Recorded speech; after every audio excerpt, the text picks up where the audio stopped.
31. Because God not only wills the salvation of all men, not only has purposed to save them all, not only has promised it, not only has confirmed that promise by an oath, but also has provided the means in the death of Christ for the salvation of all men. Jesus died for all.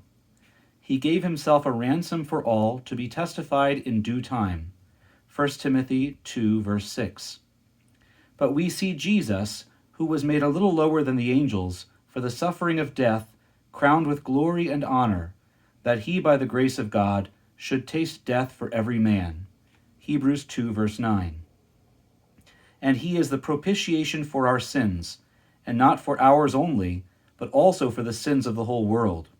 1 John 2, verse 2. Here are three expressions. First, all.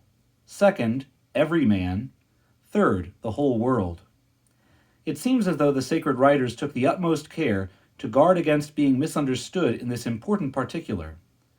Some would have us believe that these expressions are to be understood only in a general sense, in opposition to the contracted opinions of the Jews, who confine the blessings of God to their own nation only, and that the words are intended to declare that Jesus died for Gentiles as well as Jews. We cannot so restrict the sense. Look at the connection in which these passages are found, and it will be seen that the terms used apply to all men in the widest sense of these terms. Paul instructs Timothy to pray for all men, not for Jews and Gentiles in the general sense, but for kings and all in authority, for this is good and acceptable in the sight of God, who will have all men to be saved.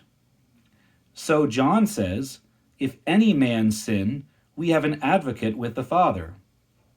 Is not the language here designed to apply to all men? Who can dispute it?